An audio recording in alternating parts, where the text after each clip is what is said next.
சென்னிமலை முருகன் கோவில் ஈரோடு மாவட்டத்தில் சென்னிமலை ஊரின் மலை மீது அமைந்துள்ள மிக பழமையான திருக்கோயில். இங்கு மூலவராக முருகப்பெருமான் தண்டாயுத பாணி என்ற நாமத்தால் வணங்கப்படுகிறார். பல சிறப்புகள் பெற்ற இத்திருக்கோயிலில் முருகப்பெருமானுக்கு அபிஷேகம் செய்த தயிர் புளிப்பதில்லை என்ற அதிசயம் நிகழ்கின்றது. தேவராய சுவாமிகள் இயற்றிய நம் வீடுகளில் தினமும் ஒலிக்கின்ற கந்தசஷ்டி கவசம் அரங்கேற்றம் நடந்த அற்புதமான ஸ்தலம் இது.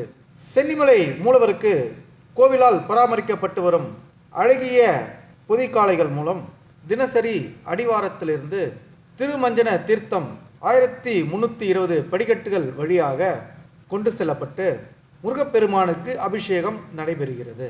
இப்படி பல அற்புதங்கள் நிறைந்த இத்திருக்கோயிலின் வரலாறு மற்றும் சிறப்புகள் பற்றி நாம் இந்த காணொளியில் காண இருக்கின்றோம்.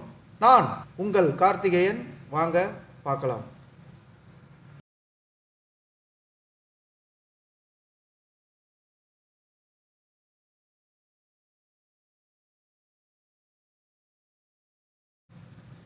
சென்னிமலை சுப்பிரமணிய சுவாமி திருக்கோவில் தமிழ்நாட்டில் ஈரோடு மாவட்டத்தில் சென்னிமலை என்னும் ஊரில் அமைந்துள்ள முருகப்பெருமானின் அற்புதமான ஸ்தலமாகும். இந்த கோவில் ஈரோட்டிலிருந்து 30 கிலோமீட்டர் தொலைவிலும், பெருந்துறையிலிருந்து 13 கிலோமீட்டர் தொலைவிலும், ஈங்கூர் ரயில்வே ஸ்டேஷனில் இருந்து 3 கிலோமீட்டர் தொலைவிலும் அமைந்துள்ளது. இந்த கோவிலின் மலைப்படி ஆரம்பம் முதல் மலை உச்சி வரை கடம்பனேஸ்வரர், இடும்பன், வள்ளியம்மன் பாதம், முத்துக்குமார வாசர் என்ற மலைக்காவலர், ஆற்றுமலை விநாயகர் என பல சன்னதிகள் அமைந்துள்ளன. நீண்ட இலைகளுடன் கூடிய துரட்டி என்ற பழமையான மரம் இங்கு அமைந்துள்ளது. சென்னிமலை முருகன் திருக்கோவில் கடல் மட்டத்திலிருந்து 1749 அடி உயரத்தில் அமைந்திருக்கிறது. இந்த கோவிலின் தலபுராணம் பற்றி பார்ப்போம். அனந்தன் என்ற நாகத்திற்கும் வாயு தேவனுக்கும் இடையே யார் பெரியவர் என்ற போட்டி ஏற்படுகிறது. அவர்களுக்குள் நடந்த சண்டையில் மேரு மலை உடைந்து பல பகுதிகளாக பிரிந்து பல இடங்களில் விழுகின்றன. இதில் இந்த மலையின் சிகரப்பகுதி பூந்துரை என்ற இடத்தில் விழுகிறது. அந்த இடமே இன்று சென்னிமலையாக மக்களால் அழைக்கப்படுகிறது. இந்த ஊருக்கு சிரகிரி, புஷ்பகிரி, மகுடகிரி போன்ற பெயர்களும் உள்ளன.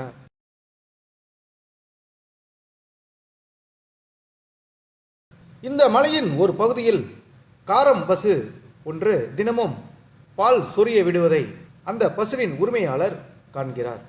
சென்னிமலைக்கு சுமார் 3 மைல் தூரத்தில் நொய்யல் ஆற்றின் கரையில் கொடுமணல் என்ற ஒரு கிராமம் தற்போதும் இருந்து வருகிறது. இந்த கிராமம் ஒரு காலத்தில் பெரு நகரமாகவும் ஒரு சிற்றரசுக்கு ஆட்பட்டதாகவும் இருந்து வந்ததாக சொல்கிறார்கள். பல நூற்றாண்டுகளுக்கு முன்பு இந்த கிராமத்தில் ஒரு பண்ணையார் ஒருவருடைய பண்ணையில் பல நூற்றுக்கணக்கான பசுமாடுகள் இருந்து வந்துள்ளது. அதில் ஒரு வளமிக்க காரம்பசுவும் இருக்கின்றது.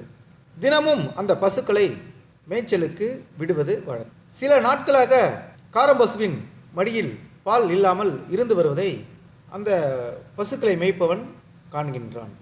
அதை அவருடைய முதலாளியிடம் தெரிவிக்கவும் செய்கிறான். பண்ணையாரும் பல நாட்கள் இதை கவனித்து வந்தபோது தினசரி மாலையில் பசுக்கள் கூட்டமாக தொட்டிக்கு திரும்பி வரும்போது அந்த காரம் பசு மட்டும் பிரிந்து சற்று தூரத்தில் ஒரு குறிப்பிட்ட இடத்தில் தன் மடியில் உள்ள பால் முழுவதும் தானாகவே சொரியவிட்டு பின் மறுபடியும் மாடுகள் கூட்டத்தில் வந்து சேர்வதை கவனிக்கின்றனர். அப்போது அந்த பால் சொறிவிட்ட இடத்தை தோண்டி பார்க்கின்றனர். சுமார் 5 அல்லது 6 அடி ஆழம் தோண்டியதும் அனைவரும் அதிசெய்யத்தக்க பூரண முக பொலிவுடன் ஒரு கற்சிலை தென்படுகிறது. அப்போது அந்த பண்ணையார் ஆச்சரியம் அடைந்து தன்னை ஆட்கொண்ட இறைவனே வந்துவிட்டதாக கூறிக்கொண்டு விக்கிரகத்தை எடுத்து அதன் முகப்பொலிவில் ஈடுபட்டு தன்னையே மெய் மறைக்கிறார். பின் விக்கிரகத்தை ஆராய்ந்தபோது விக்கிரகத்தின் இடுப்பு வரை நல்ல வேலைப்பாட்டுடன், முகம் அதி அற்புத பொலிவுடனும், இடுப்புக்கு கீழ் பாதம் வரை சரியான வேலைப்பாடு இல்லாமல் கரடு முரடாக இருப்பதை அவர் ஒரு குறையாக எண்ணி அந்த பாகத்தையும் சிறந்த சிற்பி கொண்டு உளியினால் வேலை துவங்கும் சமயம் அந்த இடத்தில் இரத்தம் வருகின்றது. இதை பார்த்த அனைவரும் பயந்து மேற்கொண்டு சுத்தம் செய்வதை நிறுத்தி விடுகிறார்கள். பண்ணையார் தன் அபச்சாரத்திற்கு வருந்தி ஆண்டவர் இப்படியே இருக்க பிரியப்படுகிறார் என்று மகிழ்ந்து பயபக்தியுடன் ஆராதனை செய்து பக்கத்தில் உள்ள குன்றின் மேல் ஒரு சிறிய ஆலயம் எழுப்புவித்து இந்த சிலையை பிரதிஷ்டை செய்து வழிபடுகின்றனர். அதுவே இன்று சென்னிமலை மலையின் பேரில் முருகப்பெருமான் தண்டாயுதபாணி மூர்த்தியாக ஆட்சி பீடத்தில் வீற்றிருக்கிறார். அதன் சான்றாக அருள்மிகு தண்டாயுதபாணி மூர்த்தி திருமுகம் பூரண பொலிவுடனும் இடுப்புக்கு கீழே வேலைப்பாடு இல்லாமலும் இருப்பதை நாம் இன்றும் காணலாம். பக்தர்கள் முருகப்பெருமானை எளிதில் தரிசிக்க 1320 திருப்படிகள் கொண்ட படிவழி பாதை வழியாகவும் வாகனங்கள் மூலம் செல்ல 4 கிலோமீட்டர் தூரம் உள்ள தார் சாலை ஒன்றும் அமைக்கப்பட்டுள்ளது. படி வழியில் ஆங்காங்கே நிழல் தரும் மண்டபங்களும் குடிநீர் வசதியும் இரவு நேரங்களில் பாதுகாப்பிற்காக படிவழியில் மின் விளக்குகளும் அமைக்கப்பட்டுள்ளது. மலை கோவிலில் மூலவர் சன்னதிக்கு பின்புறம் அருள்மிகு வள்ளி தெய்வானை சன்னதி தனியாகவும் இதற்கு பின்புறம் பின்னாக்கு சித்தர் சன்னதி தனியாகவும் அமைந்துள்ளது. கடந்த 12/2/1984 அன்று 2 மாடுகள் பூட்டிய வண்டி 1320 திருப்படிகள் வழியே மலை மேல் சென்று அதிசயம் நடைபெற்ற அற்புத புகழ்பெற்ற முருகப்பெருமானின் திருத்தலம் இந்த சென்னிமலை முருகன் கோவில். கருவறையில் முருக பகவான் சிற்பம் அழகாக அமைந்துள்ளது. கருவறையின் உச்சவரம்பு மற்றும் சுவர்களில் சூட்டின் அடர்த்தியான வெடிப்புகள் காணப்படுகின்றன. அர்த்த மண்டபத்தின் நுழைவாயில் பித்தளை தகடுகளால் மூடப்பட்டுள்ளது. மெருகூட்டப்பட்ட சிவப்பு கிரானைட் கற்கள் அந்தராலாவின் தரையையும் படிகளையும் அழகாக அமைத்துள்ளன. அந்தராலாவில் வடக்கு மற்றும் தெற்கு கதவு திறப்புகள் உள்ளன. படிகள் மற்றும் இந்த நுழைவாயில்களின் வெளிப்புறங்களில் இணைக்கப்பட்டுள்ள கணிப்புகள் போன்ற போர்ட்டிகோ அமைப்பு நவீனமயமாக்கப்பட்டுள்ளது. இத்திருக்கோவில் சுமார் 1000 ஆண்டுகள் பழமையான திருக்கோவிலாகும்.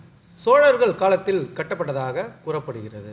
சிவாலய சோழன் பிரம்மகத்தி தோஷம் நீங்க வேண்டி பல இடங்களுக்கு சென்று வந்த சமயம் இம்மலையினை கண்டு தனது பரிவாரங்களுடன் மலைக்கோவிலுக்கு வந்து வழிபாடு செய்தபோது முருகன் அர்ச்சகராக வந்து தன்னைத்தானே பூஜித்து சிவாலய சோழனின் பிரம்மகத்தி தோஷத்தினை நீக்கி அருள் புரிந்தார் என்று புராணங்கள் கூறுகிறது.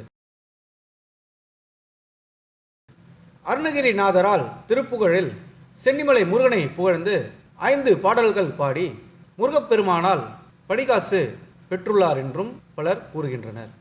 கந்தசஷ்டி கவசம் அரங்கேற்றம் நடந்த தலம் இத்திருத்தலம். 12 ஆண்டுகளுக்கு ஒரு முறை பொங்கும் மாமங்க தீர்த்தம் இம்மலையின் தென்புறம் அமைந்துள்ளது. தினசரி மூலவர் அபிஷேகத்திற்கு மாடுகள் மூலம் படிவழியே திருமஞ்சனம் கொண்டு செல்லும் பழக்கம் தொன்று தொட்டு நடைபெற்று வருகிறது. பக்தர்கள் தங்களது சுப காரியங்களுக்காக மூலவர் சிரசு பூ வாக்கு கேட்டு அதன்படி செயல்படுவது வழக்கத்தில் உள்ளது.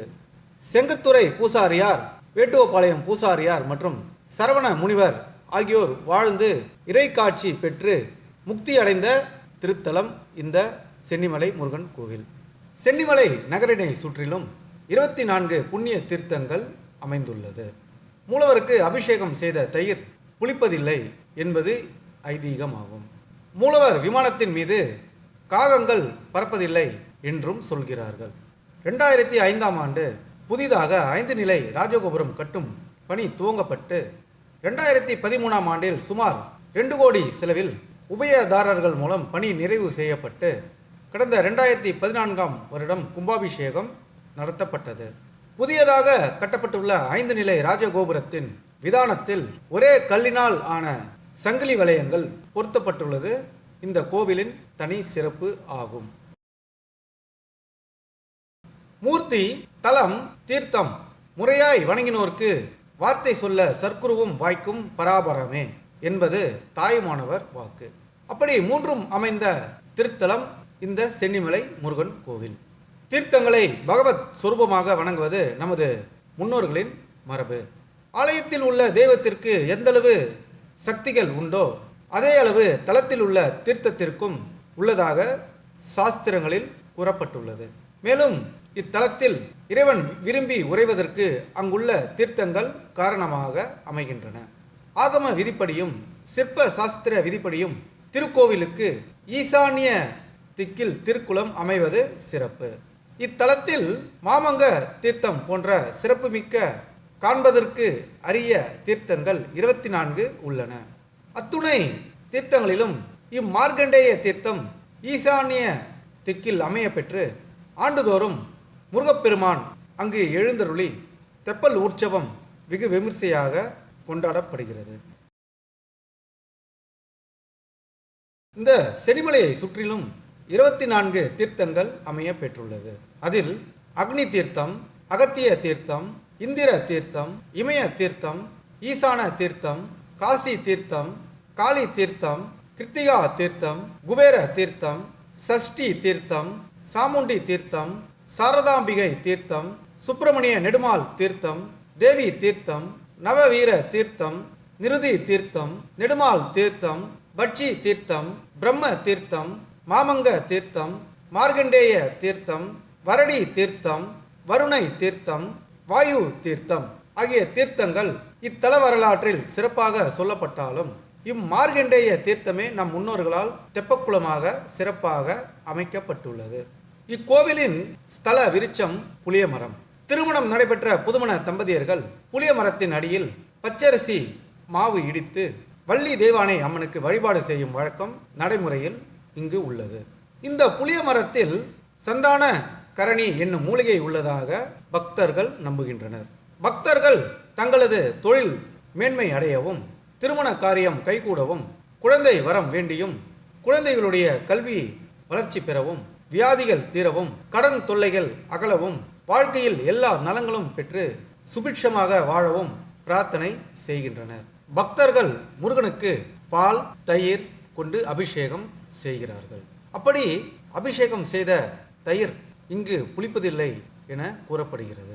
அருள்மிகு கைலாசநாதர் திருக்கோவில் சுமார் 300 ஆண்டுகளுக்கு முன்பு கட்டப்பட்டதாக கூறப்படுகிறது. கிபி 18ஆம் நூற்றாண்டில் வாழ்ந்த பல்லடம் வட்டத்தை சேர்ந்த வேளாளர் குலத்தில் பிறந்த செங்கத்துறை பூசாரி என்பவர் சென்னிமலை கைலாசநாதர் திருக்கோவிலின் வெளிமண்டபம், உள்மண்டபம், கோபுரம், திருமதில் ஆகிய திருப்பணிகளை செய்ததாக கூறப்படுகிறது.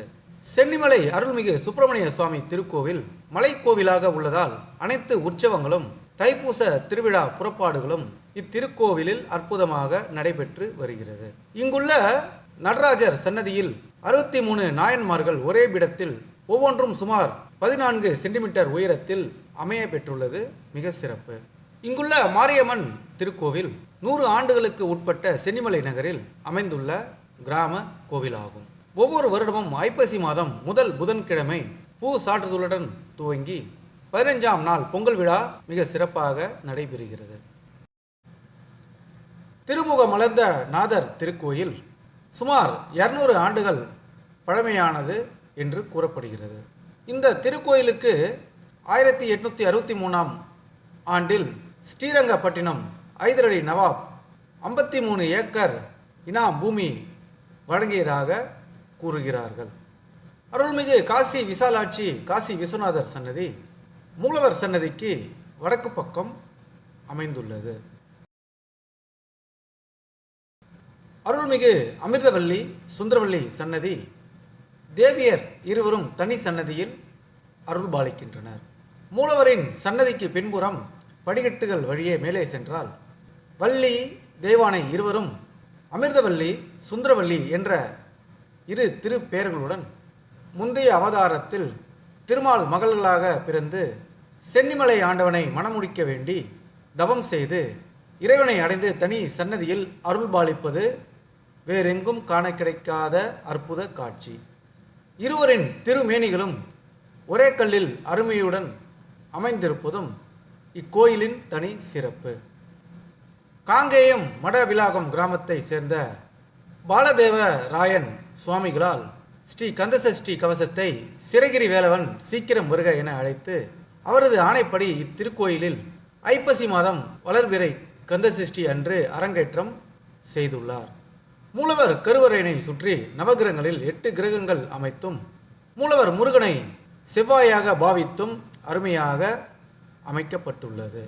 இத்தலம் செவ்வாய் பரிகார ஸ்தலமாகவும், குழந்தை பேறு வேண்டுவோர் வளர்பிறை சஷ்டி நாளில் விரதமிருந்து குழந்தை பேறு அடைவதும் கண்கூடா காட்சி. தேவியர் இருவரின் சன்னதிக்கு பின்புறம் 18 சித்தர்களில் ஒருவரான பின்னாக்கு சித்தர் வாழ்ந்து முக்தி அடைந்த ஜீவசமாதி அமைந்துள்ளது.